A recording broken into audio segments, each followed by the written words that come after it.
So most people don't struggle because they lack motivation. They struggle because they don't have a plan that actually works. They have ideas, they have good intentions, they even have vision. But when pressure shows up, which it will, when time disappears, which it will, when fear creeps in, when someone asks, why are you even doing this? They don't have anything solid to stand on. So today I want to help you understand why planning really matters, why writing it yourself is especially powerful, and how a plan can support your life instead of consuming it. In this video, we're going to talk about why your plan is not your destination, how the planning process builds confidence, especially when things get hard, and then how a good plan actually protects you even when you don't feel qualified. And at the end, I'm going to share how faith fits into planning without trying to control the outcome.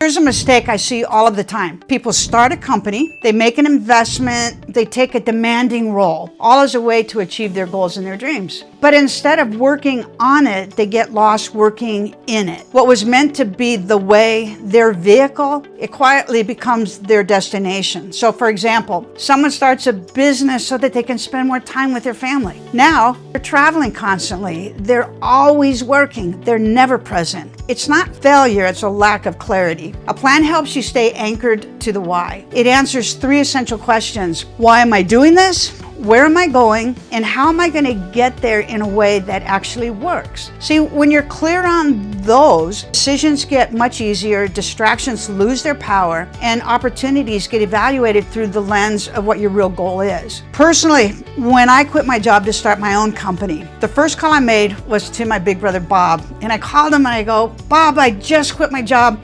I'm going to build and sell an insurance company. It's going to sell for millions of dollars. It needs to support my son and the life I want for us. See, I'd been widowed 2 years earlier. My son was almost 4 at the time. My purpose was simple and my why was deeply personal. I wanted to be an active mom. I wanted to be present. I wanted to give him stability, opportunity, and a full and happy childhood. My brother listened and then he just said, the first thing you need to do is you need to write a plan. And then he flew out to help me. I wrote the summary and the narratives. He built out the financial projections. I had to rewrite that plan more times than I can remember because I'd finish a draft, I'd hand it to Bob. A few hours later, he'd hand it back and he'd say, Jan, the numbers just don't work. So I'd rewrite, reprice, adjust, cut expenses, add products, until one day he handed it back and he said, the numbers work. That process changed me. By the time I raised capital, by the time I faced hard seasons, I wasn't guessing anymore. I believed in what I was building because I'd lived inside the plan. Here's something I want to say really clearly. You do not need to be an expert to have a good plan.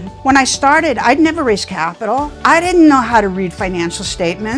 I didn't have maybe most of the skills people assume a CEO should have. But I'd learned this. If I have a clear plan, I can follow it. And if there are parts that I can't, I can bring in people who can. A good plan will expose your weaknesses early so they don't take you out later. Because I knew accounting wasn't my strength, I surrounded myself with strong financial advisors who also put in strong controls. And so instead of becoming a liability, my weaknesses actually made the company stronger. And something that might surprise you, the first time I sat down to write that plan, I sat on the floor at my coffee table with my legal pad and a pen. I had no idea where to start. I stared at a blank page thinking, I've thought about this hundreds of times. Why can't I write it? My brother walked in the room right at that moment. He took a look at me and he said, Jane Ann, go to the bookstore, buy a couple of books on how to write a business plan and follow it. And that's exactly what I did. That's how it started. Not perfectly, not confidently, just honestly. If I can start there, you can too. For me, planning's not about control. It's about stewardship. I plan, I prepare, I commit my steps, and then I trust God with the outcome. Faith doesn't replace responsibility, it does guide it. So here's how I want to encourage you. Don't wait until you feel ready. Don't wait until you have it all figured out. Start